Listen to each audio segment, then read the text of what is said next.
Territoire d'info, Public Sénat, Sud Radio.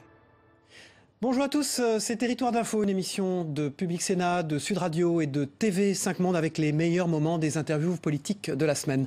Lundi, le député Les Républicains des Hauts-de-Seine, Thierry Solère, a fustigé la situation dans les prisons et regretté que le plan Urvoas pour lutter contre la surpopulation carcérale arrive en fin de quinquennat. Bon, d'abord, moi, je ne veux pas accabler Jean-Jacques Urvoas, le garde des Sceaux, qui me paraît être honnête, dire la vérité. Et la vérité est terrible. La vérité, c'est que notamment depuis 4 ans et demi maintenant, la politique pénale du gouvernement, elle a été marquée par deux choses. Un, l'abandon de la construction des places de prison qui avait été engagée par le quinquennat précédent de Nicolas Sarkozy. Et il nous manque aujourd'hui 10 000 places de prison en France. D'où la propose de les construire. Non, mais je sais bien, mais c'est la fin du quinquennat. C'est pas à la fin qu'il faut proposer de faire des choses quand on est chargé de quelque chose. C'est au début, et puis pendant le quinquennat, il faut le faire. Christophe Bordet, Sud Radio. Est-ce qu'il faut, par exemple, qu'il y ait une prison qui accueille tous ces détenus radicalisés? C'est ce que demandent certains syndicats aujourd'hui. Je connais ce débat-là. Soit on a des prisons généralistes et on crée des quartiers où on met les détenus qui sont radicalisés, ou soit on crée des prisons spécifiques réservées à cela. En tout cas, ce qui est certain... Il faut le faire ou pas, à votre avis ? Moi, je pense qu'il faut avoir des prisons dédiées à cela. Parce que sinon, ça rend invivable et ingérable, et c'est très coûteux dans une prison classique d'avoir une partie des détenus qui sont surveillés, qui sont contrôlés d'une manière différente des autres. Est-ce qu'il faut les isoler ? Bien sûr, pour éviter le prosélytisme. On ne peut pas mettre en relation quotidienne... C'est pas le cas partout à l'heure qu'il est. Hein. Ah ben, je sais bien que c'est pas le cas partout, c'est même l'inverse. C'est même largement l'inverse. Je vais vous dire, l'État, dans les prisons, il s'occupe bien que les gens n'en sortent pas. Hein, le mur d'enceinte existe bien. À l'intérieur, c'est n'importe quoi. Il y a des téléphones partout. Il y a en général plus de téléphones saisis dans une prison par an qu'il n'y a de places de prison. Vous voyez le niveau d'accès au téléphone portable. Ça veut dire quoi s'ils ont des portables ? Ça veut dire qu'ils sont en relation avec l'extérieur. Ça veut dire que ceux qui sont condamnés parce qu'ils ont fait des actes de terrorisme, ils sont en relation potentiellement avec des organisations terroristes dans leurs cellules. Et ça veut dire que les autres, pour ceux qui sont dangereux, ils peuvent continuer à harceler leurs victimes ou continuer à faire leur trafic. Deuxièmement, on ne fume pas de drogue dans les prisons aux yeux de tous. Et quand vous vous y promenez, vous voyez des détenus qui fument du hashish dans les couloirs devant les surveillants de prison qui, et je ne leur en fais pas reproche, essayent juste de gérer la cocotte minute et gère les priorités. L'enquête parue dans le journal du dimanche de l'Institut Montaigne sur l'islam de France, cette étude est inédite et elle prend un peu le pendant des statistiques ethniques. Est-ce que selon vous, il faudrait autoriser, rendre légales ces statistiques ? Non, mais d'abord, elles le sont. Souvent, on confond des choses. Il y a des statistiques qui sont faites sur différents critères et qui ne sont absolument pas illégales. Et l'étude de l'Institut de Montaigne qui a été parue hier, elle est pas tout à fait intéressante. Elle est d'ailleurs assez angoissante sur plus d'un registre. Quand je vois le pourcentage de Français qui sont de confession musulmane, qui considèrent que les lois de l'islam sont supérieures aux lois de la République... Est-ce qu'il y a une cassure avec les musulmans de France aujourd'hui, clairement ? Une rupture ? Eh bien, écoutez, en France, en République... Ce sont les religions qui se soumettent à l'État et pas l'inverse. Et ça s'est passé d'ailleurs pour la religion catholique dans une grande difficulté. C'est parce que pensent un certain nombre de musulmans. Je vous dis, mais la République, c'est comme ça que ça se passe. C'est les religions qui se soumettent à l'État et pas l'inverse. C'est pas forcément dans les mosquées que ça se passe aussi sur Internet, ça se passe aussi dans la rue. Donc ça n'a rien à voir forcément avec le rôle des mosquées. Je pense qu'on a lu la même enquête ensemble. Bien sûr, bien sûr. Donc à partir de là, et notamment sur le rôle du CFCM qui ne joue pas son rôle, vous faites quoi en deux ? Je vous dis, ce qu'il faut, c'est faire envoyer ce message. Je ne vous ai pas parlé de mosquée, moi particulièrement, je vous ai parlé de religion.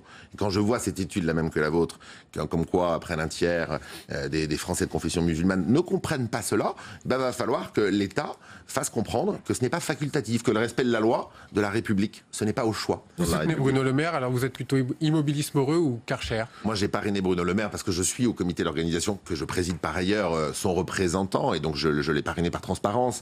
Sinon, j'aurais été hypocrite de ne pas vous le dire. Bruno Le Maire, il n'a pas d'autre choix que de taper comme il l'a fait hier, parce qu'on le sait bien, hein, il est à 10%, donc il va être faiseur de roi en quelque sorte au final. C'est ça qui va se passer. Donc il n'a pas d'autre choix que de taper pour exister, et puis après se vendre au plus offrant.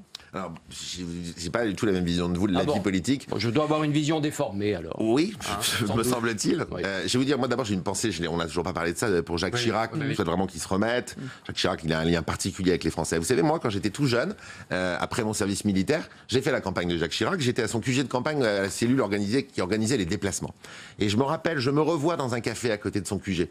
En novembre 1994, de mémoire, il était à 14,2%. Il était défilé sur les Champs-Élysées au printemps suivant. Bruno Le Maire, il n'est candidat à cette primaire que pour une seule chose, c'est pour la gagner. Il y a un digne héritier de Jacques Chirac parmi les candidats aujourd'hui. Non, moi je ne me reconnais pas comme cela. Je crois que les époques ne sont pas les mêmes. La France est confrontée à des défis aujourd'hui nouveaux par rapport à la situation il y a 30 ans. Et tout le monde, bien sûr, a une affection particulière à droite pour Jacques Chirac. Il y en a qui l'ont parfois combattu. Il y en a qui... Et ça n'enlève pas l'affection et le respect. Et donc moi je ne rentre pas dans ces logiques d'héritage.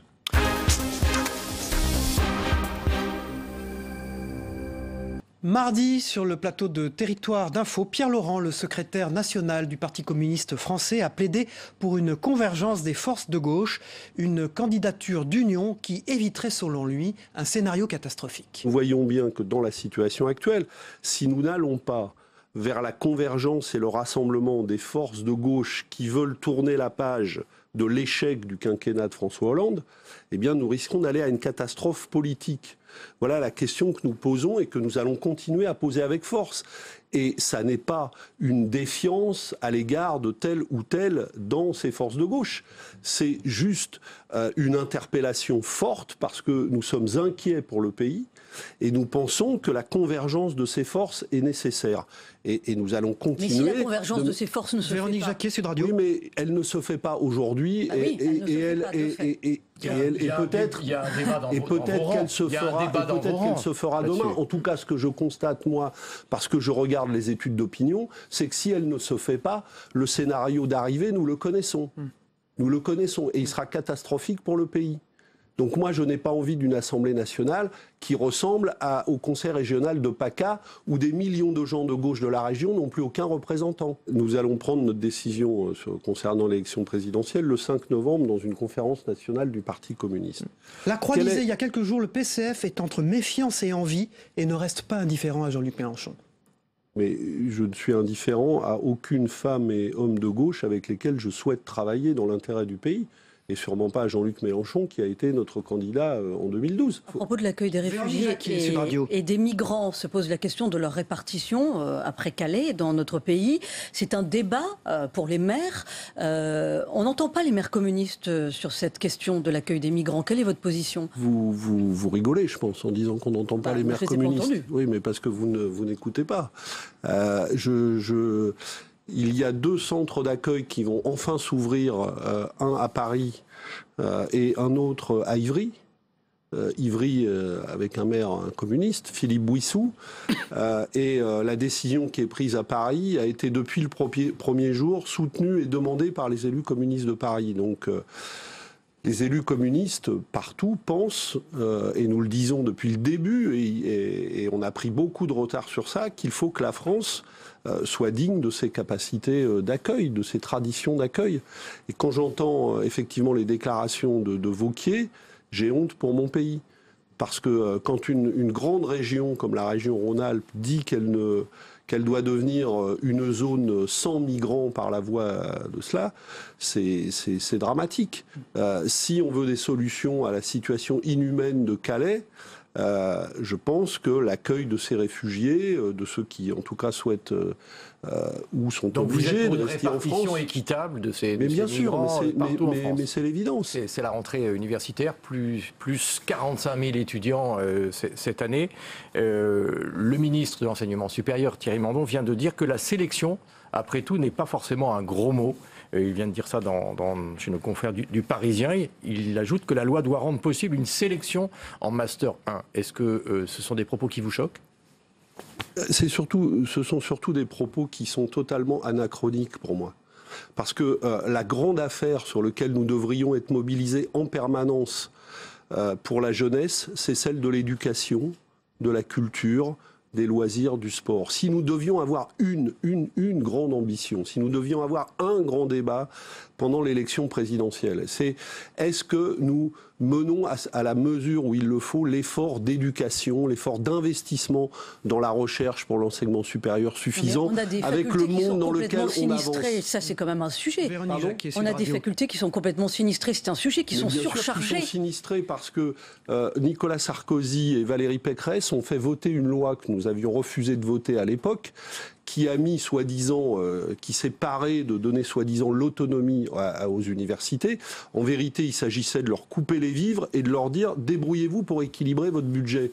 Mais ça, c'est des décisions de gens qui n'ont aucune ambition pour notre pays. Mais Thierry Manteau va encore plus loin puisqu'il veut que 6 à 10 universités deviennent propriétaires de leurs locaux. Donc on a quand même un gouvernement de gauche qui va plus loin que ce qu'a commencé à faire la droite. D'abord, la question, c'est est-ce qu'on a besoin, dans la France du XXIe siècle, d'avoir plus de formation, plus d'étudiants, de leur donner les moyens d'étudier, de se loger, de ne pas travailler pendant leurs études à faire des petits boulots qui nuisent à leurs études. Est-ce qu'on a cette ambition-là pour le pays, tout simplement, pour le pays ?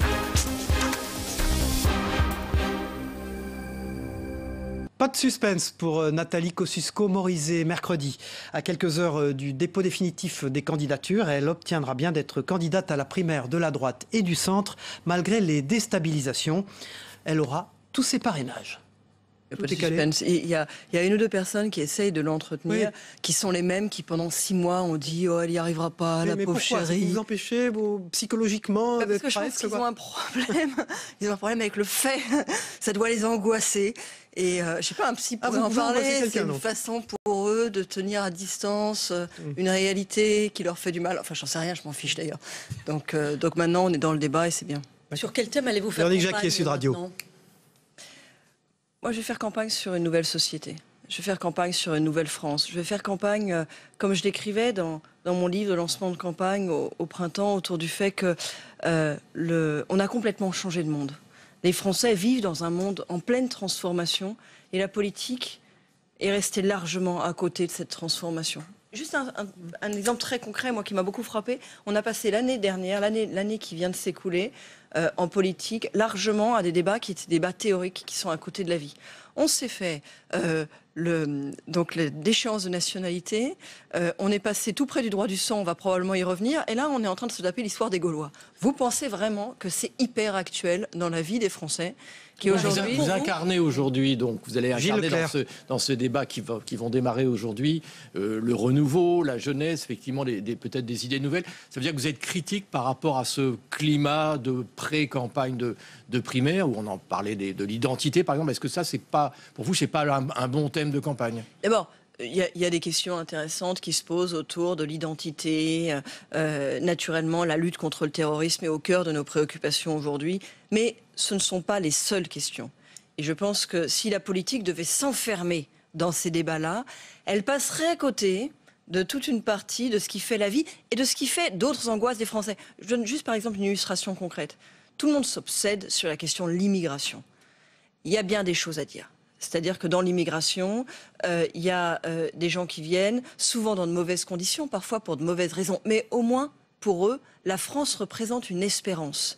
Il y a un sujet très angoissant dans la société d'aujourd'hui, peut-être plus encore, qui est l'émigration. L'émigration, c'est ceux qui veulent partir. C'est toute une jeunesse qui se dit que son avenir n'est pas en France. Aujourd'hui, Bernard Cazeneuve, le ministre de l'Intérieur, est auditionné au Sénat. Il va s'exprimer à propos du démantèlement du camp de Calais. Vous êtes d'accord avec la méthode du gouvernement, c'est-à-dire une répartition de ces populations sur l'ensemble du territoire? On voit que dans votre camp, il y a un véritable débat. Il n'y a pas de bonne solution sur le court terme si vous ne donnez pas de perspective aux Français. C'est-à-dire que tant qu'on ne sait pas où on va, on sera dans la situation que vous dites, qui en fait sera un point de vue géographique. C'est-à-dire que les élus qui sont confrontés localement à la jungle disent naturellement il faut démonter la jungle, et on les comprend. Et ceux qui risquent de recevoir les nouvelles installations disent attendez, on a vu le problème que c'était là-bas et on ne veut pas que ça se passe chez nous. Il n'y a pas de bonne solution si vous n'êtes pas capable, et c'est le cas du gouvernement, parce que le gouvernement n'a pas été capable de le faire, de dire aux Français, voilà quelles sont nos conditions d'accueil. On fait quoi? Parce que là, il y a urgence à mettre en place une politique migratoire. Ça fait juste des années que ça dure maintenant. Là, il y a quand même des milliers de migrants à Calais. Qu'est-ce qu'on en fait? Moi, je ne suis pas d'accord avec vous. On a réussi en Europe, quand on a dû faire face parfois par le passé à des urgences aussi, à des enjeux considérables, on a réussi à mettre en place des politiques communes fortes. Ça fait maintenant plusieurs années qu'on a besoin d'une politique migratoire forte. Je ne suis pas d'accord avec mes collègues qui disent la solution, c'est de fermer les frontières de la France. Lundi prochain, la mairie de Paris va voter la création d'un centre temporaire pour les migrants, un centre temporaire d'accueil. Le coût, c'est 8 millions d'euros. Vous êtes la chef de file des Républicains à Paris. Est-ce que vous votez pour la création de ce centre temporaire? Non, oui ou non? Non, et je vais vous dire pourquoi. Pour la même raison que je suis songeuse vis-à-vis de ce qui se passe à Calais. C'est-à-dire que bien sûr, dans les conditions dans lesquelles ça se passe à Calais, on préfère tous que ce soit démantelé. Mais s'il n'y a pas derrière de solution, s'il n'y a pas de perspective, si c'est juste pour faire un appel d'air, on est juste en train de recréer des camps dans lesquels d'abord on n'est pas bien sûr que ce soit la fin à Calais parce que ça va se remplir. Et puis derrière, de toute façon, le problème va se poser la même condition ailleurs. Et c'est ce qui va se passer à Paris.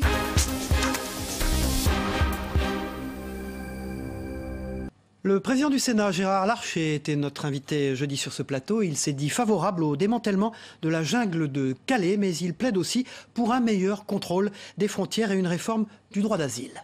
Il faut démanteler Calais. En même temps, il faut concerter les élus. Ça ne se passe pas sans les élus. Je vis cette expérience, pas moi, mais le maire du canton de Rambouillet, un des maires, le vit depuis plusieurs mois. Et quand ça se fait en concertation avec les élus, les choses peuvent se passer d'une manière qui soit convenable. Il faut en même temps contrôler les frontières. Et puis, dans le cas de Calais, il faut absolument renégocier avec les Britanniques. Cet accord, il a 13 ans.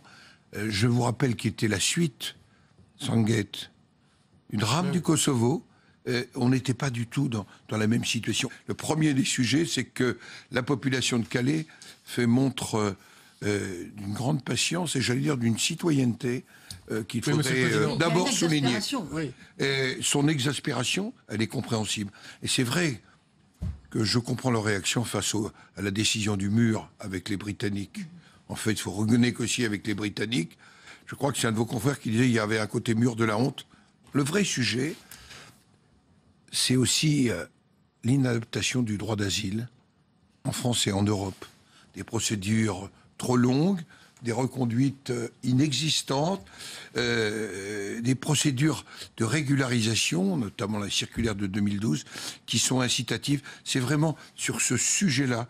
Donc, à la fois, il faut traiter avec humanité, en même temps avec objectivité, et il ne suffit pas de démanteler pour que dans quelques semaines, un autre Calais naisse. Enquête du Parisien, plus 15% oui. de faits religieux dans les entreprises, plus 15%. Ça vous inquiète?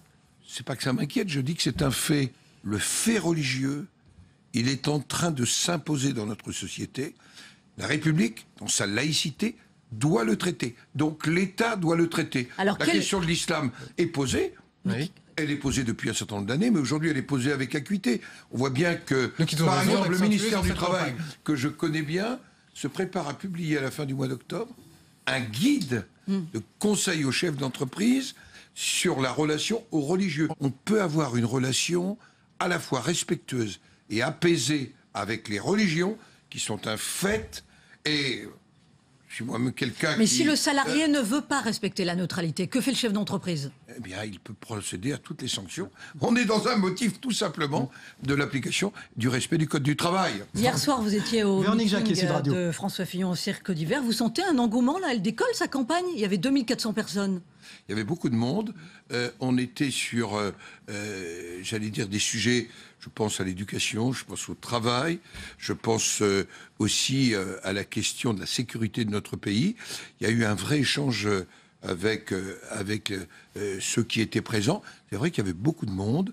Et vous savez, ceux qui disent mais on va retenir les petites phrases, les petits mots, c'est une compétition, la primaire. Il faut marquer la différence de sa sensibilité, de ses idées, de ses projets. Moi, je chemine depuis très longtemps avec François Fillon. Tout le monde. Beaucoup, hein. Mais alors, vous étiez à sa rentrée politique dans la salle. Mais je le défends beaucoup. Je dis ce que je pense.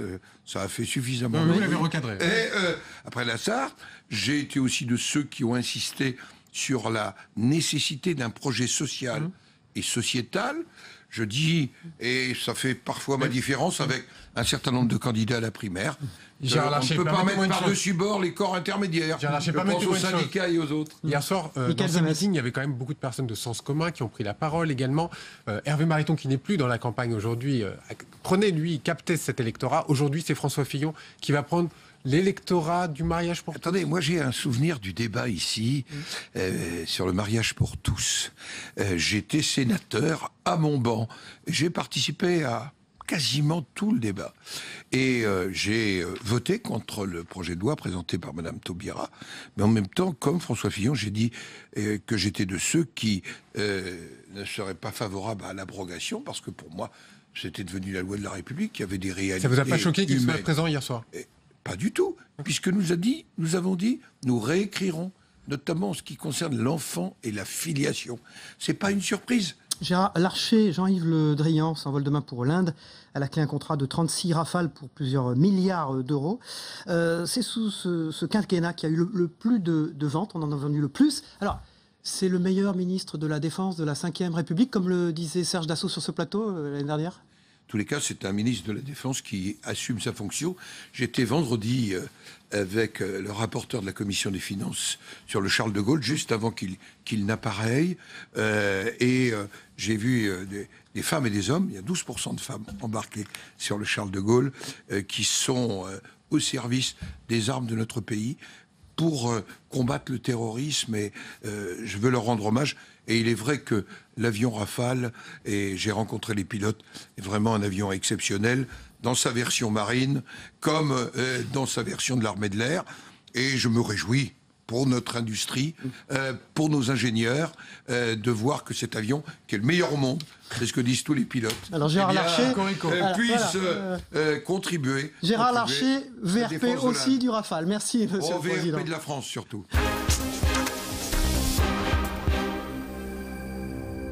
Les propos de Nicolas Sarkozy sur nos ancêtres les Gaulois cette semaine qui ont clivé le débat à droite ont fait réagir Rachida Dati sur notre plateau vendredi. Un pays ne peut pas tenir sans un roman et un récit national. Vous ne pouvez pas tenir sans cela. Et je veux dire, ceux qui critiquent Nicolas Sarkozy sur ce sujet, ce sont ceux qui n'ont jamais connu ou été éprouvés par la double culture ou par les problèmes d'intégration, mais de manière intime. Ce qui est le cas d'ailleurs de Nicolas Sarkozy ou de moi-même. La vraie question, c'est est-ce qu'être français, c'est être un petit blanc? C'est pas ce derrière dit... ça. Non, mais c'est pas ce que dit Nicolas Sarkozy. Non, mais on cherche à comprendre. Ah bon, parce que les Gaulois étaient blancs? Non, mais je vous demande. Non, mais moi, je vous pose la question. Moi, je vous demande. Moi, je vous dis, donc, à votre question, ça n'est pas ça. Et ce n'est pas ce qu'a dit Nicolas Sarkozy. Mais de dire... Moi, je me rappelle d'un débat à gauche, il y a des années, avec ceux qui étaient pour le droit à la différence et pour le droit à la ressemblance. Et le droit à la ressemblance, c'est de s'approprier l'histoire de notre nation et de notre pays. Ben, moi, je suis pour le droit à la ressemblance. C'est comme ça que, dans une communauté de destin, on élève un pays. C'est pas en excluant certains qu'on choisit, qu'on désigne. On leur dit, alors toi, t'es peut-être français, mais t'as pas droit à notre histoire. T'as pas droit à notre récit national. Je suis hostile à ça et opposé à ça. L'histoire de tous ceux qui deviennent français, c'est l'histoire de France. Ça va des Gaulois, de la préhistoire, de tout ce que vous voulez. Ça nous appartient. Voilà. Les Gaulois sont aussi mes ancêtres. Si je peux me permettre sur ce point, Manuel Valls vous a répondu un peu hier soir. Nous sommes français, ce n'est pas à travers nos origines, la France, société métissée et mélangée.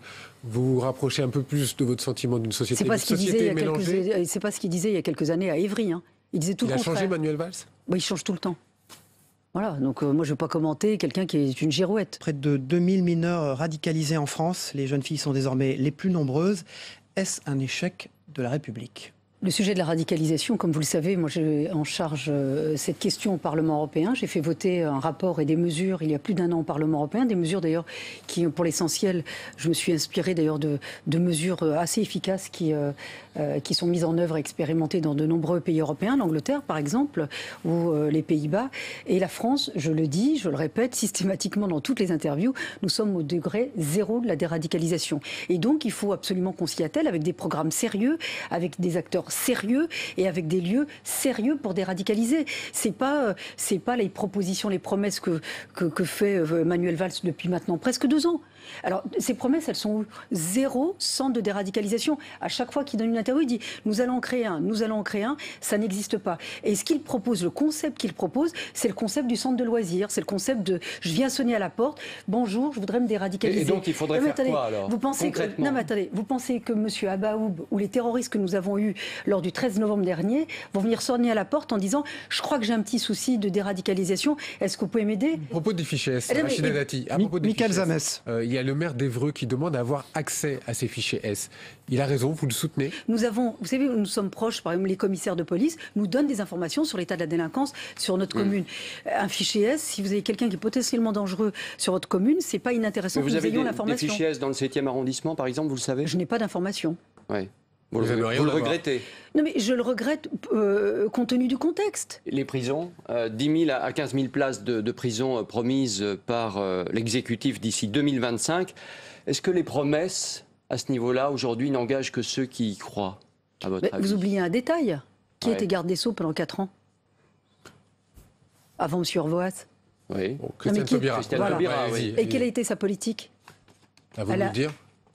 Non, mais vous êtes journaliste, franchement. Oui, vous nous dire ce que vous pensez de Christiane je vais Taubira vous et de sa annoncer politique. une nouvelle. On n'est pas là pour juger Christiane Taubira. Non, mais Ah bon, parce que sa politique, c'est la juger que de pouvoir dire ce qu'elle a fait ou ne l'a pas fait. Elle a arrêté, elle a assumé le fait qu'elle refusait de construire des places de prison. Dès qu'elle a été nommée garde des Sceaux, elle a dit « Je ne souhaite pas construire et poursuivre la construction de places de prison ». Donc là, changement de braquet à 6 mois de la présidentielle. Oui, donc la promesse... C'est une promesse en l'air, parce que vous n'aurez pas 10 000 places de prison d'ici la présidentielle. Voilà, c'était Territoire d'Info, une émission de Public Sénat, de Sud Radio et de TV5 Monde. On se retrouve la semaine prochaine pour un nouveau rendez-vous.